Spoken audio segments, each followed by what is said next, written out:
Un cordial saludo para todos. Me presento, mi nombre es Karen Juliet Barrera Martínez, estudiante de la Universidad Nacional Abierta de Distancia.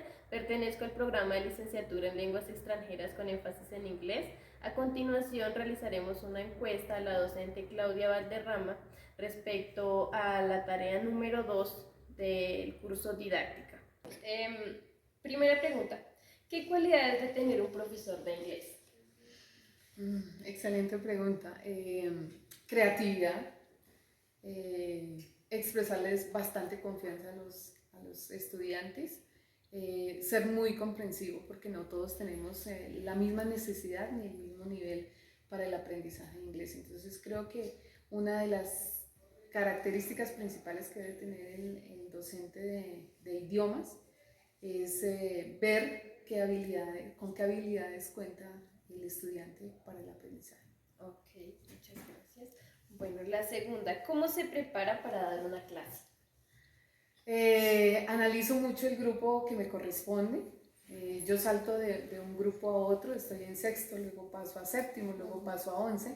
Entonces sí tengo en cuenta las necesidades y las capacidades que tiene cada grupo y las herramientas con las que cuento en el curso. Entonces hay estudiantes que son muy ágiles a la hora de memorizar o hay estudiantes que son muy buenos en el listening. Entonces saco ventaja del elemento que tengo dentro del aula de clase. Okay. Bueno, ¿cuál es la importancia de la didáctica en el proceso de enseñanza y aprendizaje? Pues es fundamental porque es la base, es como yo direcciono la clase y con qué voy a contar, con qué herramientas voy a contar dentro de la clase, dentro del contexto de la clase. Entonces, si tengo una buena didáctica, voy a desarrollar una buena pedagogía dentro del aula. Okay. Bueno, ¿cuál cree usted que es el fin de la educación?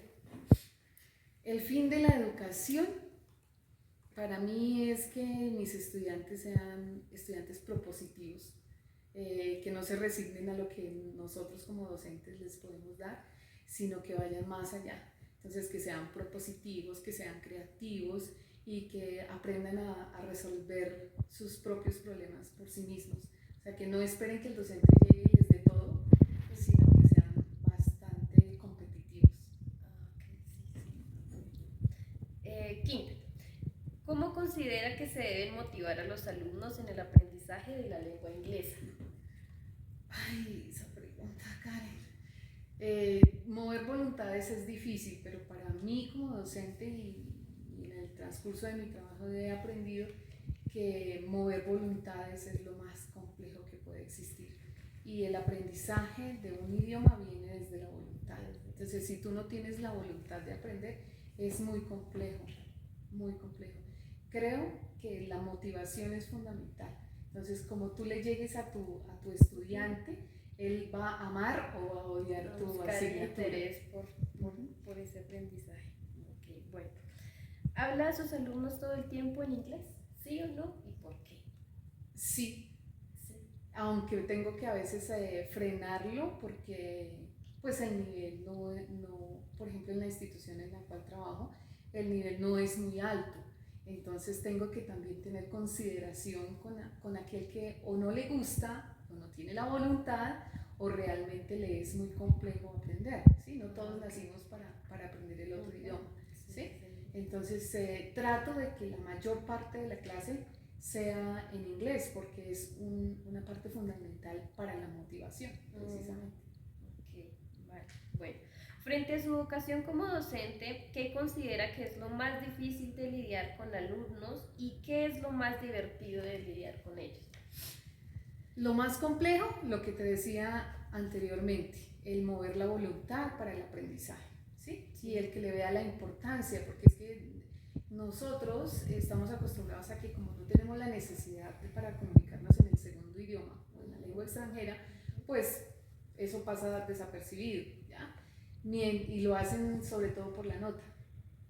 Entonces, el mover la voluntad del estudiante es lo más difícil, el jalarlo hacia que qué rico, a que disfrute la clase, porque a mí me gusta es que disfruten la clase, como una obligación. que no lo vean como una obligación, sino como un disfrute, un goce en la clase, ¿sí? Que se escuche y que escuche al otro, es fundamental. Para mí la escucha es fundamental en el aula de clase y mis estudiantes saben que el escuchar le da la ganancia para la adquisición de la segunda lengua.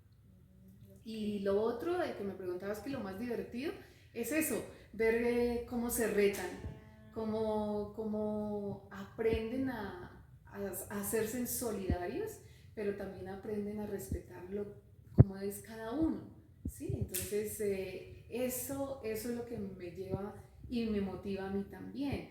Entonces eso es lo más divertido, verlos cómo se retan, verlos que si se equivocan ellos mismos se corrigen. Y la verdad, pues yo procuro no llegar a mis estudiantes muy acartonada ni muy rigurosa, sino más bien a hacer un ambiente de confianza. Okay.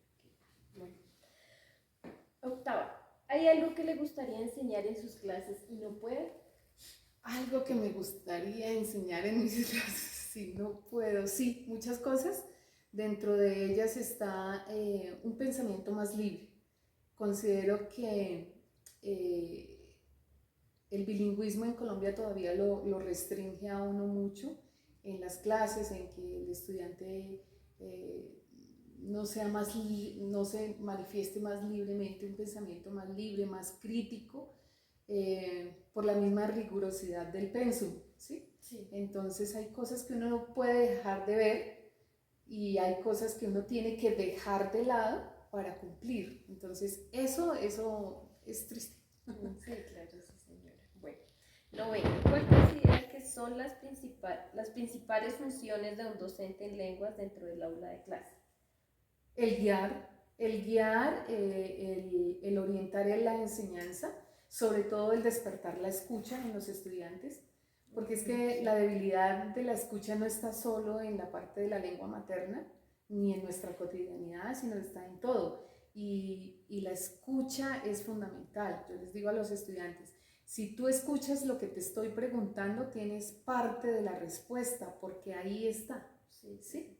Entonces creo que es por ese lado. Es lo que consideras principal ahí. Bueno, décima, ¿considera que es importante el papel de docente fuera de la institución? ¿Como docente de idiomas o Sí, como docente en general? Como docente en general, Pues sí, porque siempre uno va a ser ejemplo, o sea, donde tú vayas te van a decir el profe o la profe, o sea, uno no deja de ser porque salió de la institución y siempre debemos ser ejemplo, ¿no? Sí. Sin dejar de ser persona, eso es fundamental, que eso lo va aprendiendo uno en el camino, o sea, al principio uno está tachado, hey, la profe, el profe va ahí, mire cómo camina, mire cómo se viste, pero ya uno después empieza a sobrellevar esa situación y entiende que uno es ejemplo en la sociedad, indiferentemente de lo que piense el resto de la humanidad. Okay, sí, bueno. Como docente encargada del aula de clase, ¿cuáles considera usted que son los principales problemas dentro del aula y cómo los podría solucionar? La falta de interés es uno de los grandes problemas, sobre todo en la parte del inglés, ¿sí? Porque en un curso, digamos tú, de 40 estudiantes, encuentras 2 o 3 que les fascinan. El resto están ahí por obligación en una clase de inglés. Entonces el interés es muy complejo. Soy muy reiterativa en esto de la voluntad, porque es indispensable el despertar en el otro el interés. Y el despertar el otro el interés es viendo cómo el docente maneja ese segundo idioma. Entonces, si tú le demuestras al estudiante que el manejar el segundo idioma es fácil, es fluido, es rico, es divertido, y lo llevas a eso, pues no vas a tener ningún problema. Pero dentro del aula creo que esos son dos grandes problemas. Y además, vuelvo y insisto, el escucha. Ok, y con la solución como tal, digamos, por tu parte. Pues la solución que yo doy a eso, cuando se me presenta un curso que es así, que no escucha, que empiezo a mostrar la necesidad a partir de hablarles solo en inglés, ¿sí? Entonces, si tú pones ciertas reglas, ciertas normas durante la clase, entonces no vas a tener problema con eso. Entonces ellos se van a ver obligados a mover voluntad, a escuchar, a participar y a ser propositivos, o sea, a buscar el interés como sea, ¿sí? Entonces, si tú hablas constantemente, tú les dices que no pueden hablar en español, si necesitan algo, tienen que decirlo en inglés. Entonces, pues para eso tú los preparas, ¿sí? Tú les das los comandos básicos, tú les enseñas algunas expresiones, ¿sí? Entonces, tú, si quieren ir al baño, entonces el profe, ¿me das permiso de ir al baño? Si me lo dices en inglés, ¿sí? If you speak in English, that's right. Entonces, si él no me lo dice en inglés, entonces, may I go to the bathroom, please? Entonces, si él no me dice la expresión, lo siento, no, pero no va al baño, y ella ya lo sabe. Entonces empiezan a ver la parte funcional del idioma, no solo la parte gramatical, no solo la parte de la direccionalidad, sino también la parte funcional del idioma. Entonces, sí, ya. Vale. Bueno, ¿cuáles son los 3 factores importantes para hacer de una clase algo más dinámica y menos monótona?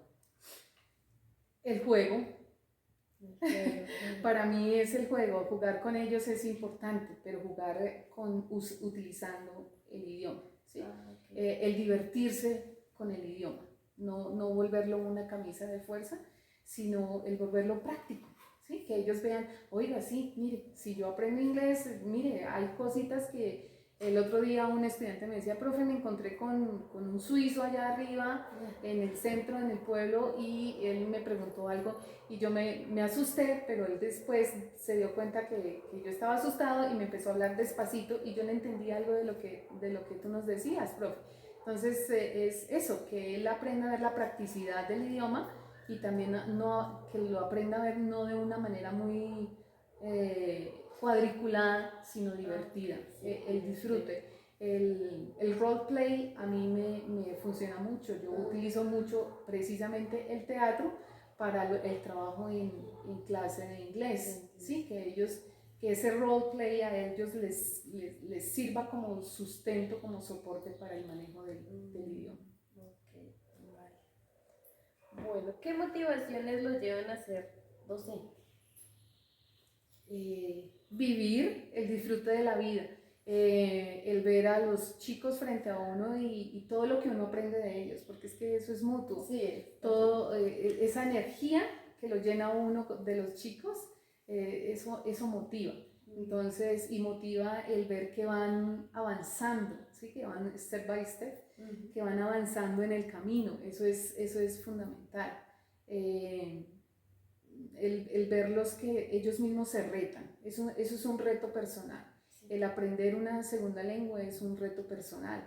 Entonces, ver cómo cada uno asume el reto, entre tantos, porque nosotros los profes de colegios públicos tenemos al frente muchos estudiantes y diversos, muy diversos ellos. Entonces, ver cómo cada día, cada estudiante se va retando en ese aprendizaje, en ese surgir, ¿sí? En no ser, yo les digo a ellos, no vayan a ser uno más del montón, sino marquen la diferencia. Exacto. Y a su manera. Y a su manera, sin perder su identidad, su autenticidad. Bueno. ¿Evidencia que el material didáctico facilita la mediación pedagógica en su grupo de estudiantes? Sí, claro. Como te decía al principio, si no hay didáctica, no hay pedagogía. Exacto, ¿sí? Entonces, la didáctica que uno utilice lo va a llevar por ejemplo, yo utilizo mucho dentro de mi didáctica, utilizo el método de la Sayestopedia, porque tú como estudiante de lenguas sabes que si uno desarrolla el listening, ¿sí? A profundidad, el estudiante pues va a verlo más emocionante, es más rico, es más enriquecedor el proceso de enseñanza-aprendizaje. Sí, vale, bueno. Y última pregunta, ¿emplea algún tipo de material didáctico como elemento educativo? ¿Sí o no? Sí, aunque... ¿Qué herramienta o elemento emplea para abordar la temática y cómo valora su aplicación? Ya que sí lo permite. El roleplay lo utilizo muchísimo, las TIC, pero en este momento en la institución en la que trabajo no tenemos las herramientas, entonces nos toca como sea sacarla. Entonces, nos toca pues con cosas muy básicas, que son las fotocopias, las guías. Trato de llevarlos a un aula donde exista un video beam para poder proyectar, porque me parece importante la parte audiovisual. Y el juego, el roleplay es, sí, como no hay mucho a la mano, pues nos toca utilizar nuestro cuerpo, nuestra voz, nuestra buscar la manera para que el estudiante agilice su proceso, su desarrollo en la segunda lengua. Bueno, bueno. Eso sería todo, profe. Muchísimas gracias, muy amable. No, Karen, a ti, muchas gracias por tenernos en cuenta. Bye.